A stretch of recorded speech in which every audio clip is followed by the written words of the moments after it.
ماہ شعبان المعظم کی 14 تاریخ اور آنے والی شب 15ویں شب ہے، اور 14 اور 15 کی درمیانی رات شعبان المعظم کے مقدس مہینے کے 14 اور 15 تاریخ کی درمیانی رات کو شب برات کہا جاتا ہے۔ اور عربی زبان میں برات کا مطلب ہے چھٹکارے والی رات، رہائی والی رات، ایسی رات جس میں پروردگار عالم اپنے فضل و کرم سے، ویسے تو سارا سال ہمہ وقت ہر انسان، کائنات کی ہر شے اس کے فضل و کرم کی ہر وقت محتاج ہے۔ اگر اس کا فضل و احسان نہ ہو تو کوئی شے بھی ایک لمحے کے لیے اپنے وجود کو برقرار نہیں رکھ سکتی۔ اگر یہ کائنات میں چہل پہل اور رونق اور آپ کو حرکت نظر آ رہی ہے تو یہ محض اللہ کا فضل و احسان ہے۔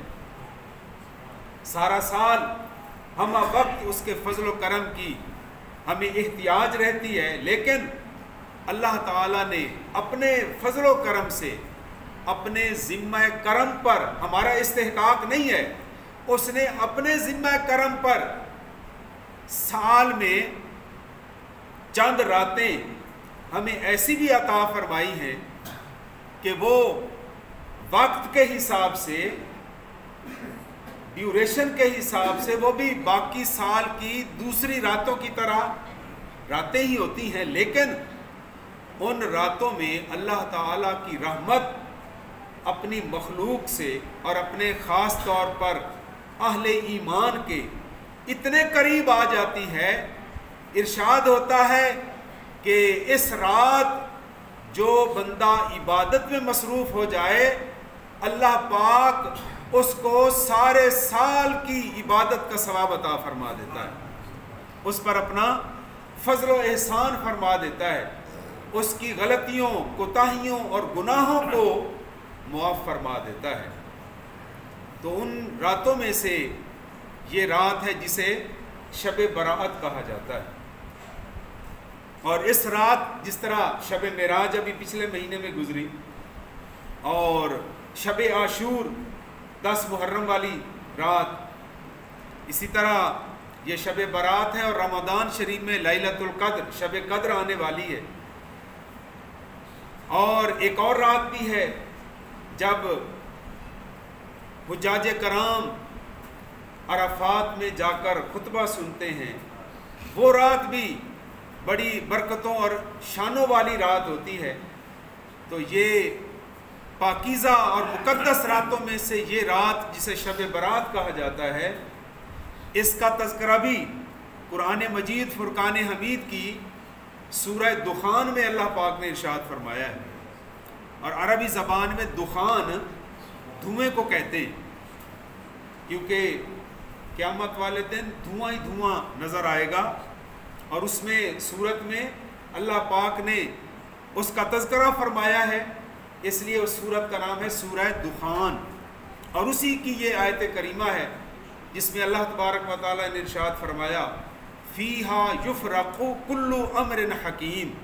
یہ جو شب برات ہے، یہ وہ عظمت اور برکت والی رات ہے جس کے بارے میں پروردگار ارشاد فرماتے ہیں کہ اس رات میں ہر حکمت والا کام قضاء و قدر کے فرشتوں کے درمیان تقسیم کر دیا جاتا ہے۔ آنے والا جو سال ہے اس میں کتنے لوگوں نے، کتنے بچوں اور بچیوں نے پیدا ہونا ہے، ان کا نام، ان کی فہرست فرشتوں کو دے دی جاتی ہے۔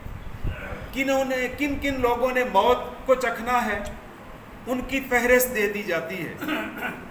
کس نے کاروبار میں، اقتدار میں آنا ہے، اس کا بتا دیا جاتا ہے۔ کس نے زوال کی طرف آنا ہے، یہ ساری خبریں علام الغیوب ہے اللہ پاک کی ذات، اس کو سب کا پتہ ہے کس بندے نے کہاں فوت ہونا ہے، کہاں پیدا ہونا ہے، کہاں اس نے رزق کے لیے جانا ہے۔ اور کون کون سے کارہائے نمایاں سر انجام دینے ہیں، کون کون سی اس سے غلطیاں یہ اللہ پاک تو سب کچھ جانتا ہے. لیکن اللہ کے انبیاء علیہ السلام ہوں، اولیاء کاملین ہوں یا فرشتے ہوں، یہ اپنی مرضی سے اپنی طاقت سے غیب کی کسی بات کو جان نہیں سکتے. ہاں اللہ تعالیٰ کے دیے ہوئے علم سے جان جاتے ہیں. مالک جس کو جتنا چاہے علم عطا فرما دے، وہ دینے والا ہے، وہ عطا فرمانے پر قادر ہے، اور جس کو عطا کیا جا رہا ہوتا ہے یہ اس کی اپنی قسمت ہے، اپنے نصیب ہیں. تو ساری مخلوقات میں سے سب سے زیادہ علم جس پاک ہستی کو اللہ نے عطا فرمایا، اس پاک ہستی کا نام نامی اس میں گرامی میرے اور آپ کے پیارے آقا و مولا حضرت محمد مصطفیٰ صلی اللہ علیہ وآلہ وسلم ہے.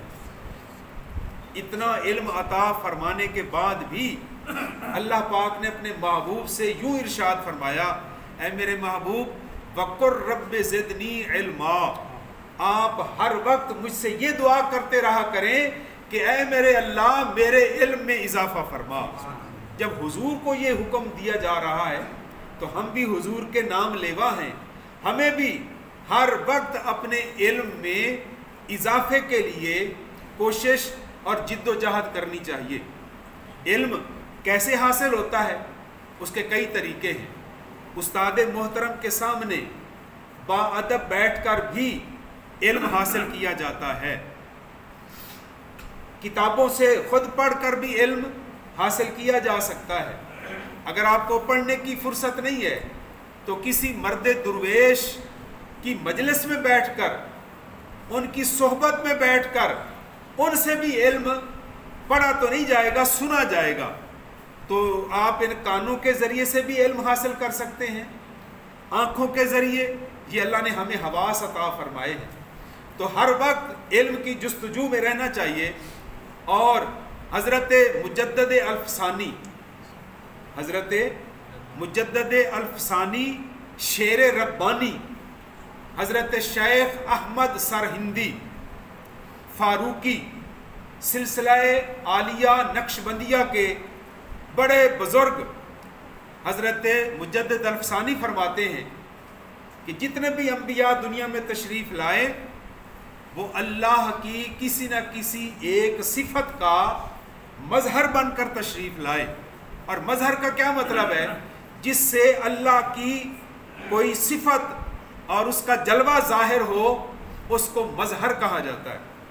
تو حضرت مجدد پاک فرماتے ہیں جب نبی پاک علیہ السلام کی باری آئی تو اللہ پاک نے اپنے محبوب کو اپنی صفت علم کا مظہر بنا کر بھیجا. تو حضور کو اللہ پاک نے اتنا علم عطا فرمایا کہ کائنات کا کوئی آپ کے علم کا مقابلہ نہیں کر سکتا. میں مثال دے کر سمجھانے کی کوشش کرتا ہوں کہ ساری کائنات کے انسانوں کے علم کو اگر اکٹھا کر لیا جائے نبی پاک علیہ السلام کے علم کے مقابلے میں، تو یوں سمجھ لو کہ ساری کائنات کے انسانوں کا علم سمندر کے ایک قطرے کی طرح ہے، اور جو اللہ نے اپنے محبوب کو علم عطا فرمایا ہے وہ سمندر کی طرح ہے. تو قطرہ کہاں اور سمندر کہاں؟ تو اللہ پاک نے اتنا عطا فرمانے کے بعد بھی فرمایا کہ اے میرے محبوب آپ میری بارگاہ میں اپنے علم میں اضافے کی دعا کرتے رہا کریں. اور پھر سرکار علیہ السلام کا علم کائنات میں تقسیم ہو رہا ہے. ہمیں جو کچھ قرآن پاک نے جو بیان فرمایا ہے اس کا اصل مرکز تو قلب مصطفیٰ ہے نا. اور کچھ چیزیں قرآن پاک نے بیان تو فرمائی ہیں، کچھ پردے میں رکھی ہیں. وہ حضور کی حدیث پاک جب تک نہ پڑھیں گے، سرکار کی سنت کے بارے میں جب تک علم حاصل نہیں کریں گے تو قرآن پاک سے بھی ہمیں علم کا فیض نہیں مل سکتا. حضور کے صدقے سے ہمیں قرآن پاک کا فیض ہمہ وقت مل سکتا ہے. اس لیے ہم اپنے علم میں اضافے کے طور پر حضور کی بارگاہ کے محتاج ہیں، کیونکہ اللہ خود ہم سب کو یہ فرما رہا ہے کہ براہ راست میرے پاس آؤ گے تو کچھ نہیں پا سکو گے، کیونکہ تمہارے پاس حاصل کرنے کی طاقت ہی نہیں ہے۔ ماشاءاللہ، اگر مجھ رب سے کچھ پانا ہے تو پہلے در مصطفیٰ پر آؤ، پھر سب کچھ ملتا جائے گا۔ تو حضرات محترم، ہمیں اللہ تبارک و تعالیٰ علم کا شوق عطا فرمائے اور علم کی جستجو میں رہنے کی توفیق عطا فرمائے۔ کوئی مسئلہ سمجھ میں نہ آ رہا ہو تو اہل علم سے پوچھا جائے، ان سے اپنی بات منوانے کی بجائے ان کی بات کو ماننے کا جذبہ پیدا ہونا چاہیے۔ جو اللہ اور اس کے رسول کا حکم آ گیا، بس بندے کو اپنا سر وہاں جھکا دینا چاہیے، ضد نہیں کرنی چاہیے۔ یہ سارا فساد جو معاشرے میں پھیل رہا ہے، یہ ہماری ضدوں کی وجہ سے پھیل رہا ہے۔ ہم سمجھتے ہیں کہ جو کچھ ہم نے سمجھا ہے وہی ٹھیک ہے، نہیں، جو اللہ کے فضل و کرم سے حضور کے صدقے میں اولیاء نے سمجھا ہے بس وہ ٹھیک ہے۔ ہم اگر اپنی عقل پر بھروسہ کریں گے تو ہم گمراہ ہو سکتے ہیں، ناکام ہو سکتے ہیں۔ صحیح مسلم شریف کی حدیث پاک سنیے، نبی پاک علیہ السلام کے ایک صحابی، ان کا نام نامی اس میں گرامی ہے، حضرت کعب اسلمی، بولو نا ذرا دہرائیں، حضرت کعب اسلمی، سب کہے رضی اللہ تعالی عنہ۔ وہ اکثر راتیں حضور کے ساتھ گزارا کرتے تھے، اور رات کو جب حضور کی صحبت میں رہتے تو اللہ پاک، یہ کتنی بڑی سعادت ہے، کتنی خوش قسمتی ہے کہ وہ حضور کے لیے وضو کا پانی اور مسواک اور مصلی وہ سرکار کی خدمت میں پیش کیا کرتے تھے۔ ایک دن تہجد کے ٹائم وہ اٹھے، وضو کا پانی، مسواک، مصلی اور دیگر جو ضروریات حضور کو چاہیے تھیں وہ پیش کی۔ نبی پاک علیہ السلام بیدار ہوئے، دیکھا ہر شے موجود ہے، تو آپ نے دریائے رحمت جوش میں آیا، فرمایا کعب تو نے ہماری اتنی خدمت کی ہے، مانگو، کیا مانگتے ہو؟ اب مانگنے والے کو بھی سلیقہ چاہیے، مانگنا بھی تو ایک سلیقہ ہے نا۔ انہوں نے کیا مانگا یہ سنیے، یہ اپنے اپنے ظرف کی بات ہے۔ انہوں نے عرض کی یا رسول اللہ، سب کہیں صلی اللہ علیہ وآلہ وسلم، حضور آپ کا دریائے رحمت جوش میں آیا ہوا ہے تو پھر مجھے عطا کیجئے، میں جنت میں آپ کی صحبت چاہتا ہوں، جنت میں جہاں آپ کا محل ہوگا مجھے بھی اپنے ساتھ ہی رکھیے گا۔ حضور نے فرمایا اور کچھ؟ عرض کی حضور اس سے اور کیا مانگوں، آپ مل گئے تو سب کچھ مل گیا۔ تو سرکار نے فرمایا کہ جا، تیرا یہ مقصد پورا ہو گیا، تجھے جنت اور جنت میں بھی میرا پڑوس میں محمد کے ساتھ رہے گا۔ لیکن ساتھ یہ بھی سن لو، اعنی علی نفسک بکثرت السجود، جنتی تو ہو گیا، جنت میں میری صحبت بھی تجھے نصیب ہو گئی، بس اب دنیا میں رہتے ہوئے فرض تو فرض ہیں، نفل پڑھ کے میری مدد کرتا جا، نفل پڑھ کر میری مدد کرتا جا۔ تو اس سے معلوم یہ ہوا کہ فرض تو بہت بڑا کام ہے، اس کا بہت بڑا ثواب ہے، حضور کو اپنے غلاموں کے نفلوں سے بھی زیادہ پیار ہے کہ میرے غلام فرض تو فرض ہیں، وہ نفلوں کو بھی نہ چھوڑیں۔ تو وہ یہ رات آنے والی ہے، شب برات، اس میں آپ نفل پڑھ کر جس طرح حضرت کعب حضور کو خوش کر کے گئے ہیں، ہم بھی نفل پڑھ کر حضور کے دل کو خوش کر سکتے ہیں۔ لیکن ساتھ ساتھ یہ بھی ضروری ہے، عشاء کی اور فجر کی جو جماعتیں ہیں فرض والی، وہ تکبیر اولیٰ کے ساتھ پڑھیں گے تو نفلوں کا فائدہ ہوگا۔ اگر ہماری یہ نمازیں دو فرض رہ جائیں گی تو پھر نفلوں کا اتنا ہمیں فائدہ نہیں ہو سکتا۔ کیوں کہ نفل کے بارے میں پوچھا نہیں جائے گا جبکہ فرضوں کے بارے میں پوچھا جائے گا۔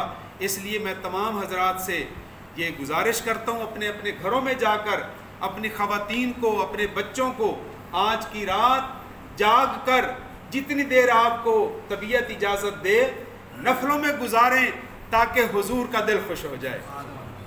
حضور نے ہمارے لیے کتنی اللہ سے دعائیں مانگی ہیں، آج کی رات ہمیں بھی موقع مل رہا ہے کہ ہم نفل پر نفل پڑھ کر حضور کا دل خوش کر دیں گے.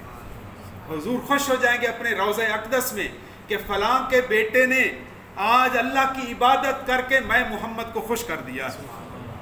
تو یہاں آج ہماری جامع مسجد معینیہ میں بھی عشاء کے نماز کے بعد شب برات کے بارے میں کچھ تعارفی کلمات بیان کیے جائیں گے، اور اس کے بعد آپ حضرات کا شوق ہوا تو صلاۃ التسبیح کی جماعت بھی کرائیں گے اور پھر اللہ سے مانگیں گے. اور آج کی رات اس سے مانگنے کی رات ہے. اللہ تعالیٰ سب کو رہائی عطا فرمائے مشکلوں سے، مصیبتوں سے، دکھوں سے، غموں سے، اور سب سے بڑی دعا اللہ سب کو دوزخ کی آگ سے رہائی عطا فرمائے. وما علینا الا البلاغ المبین.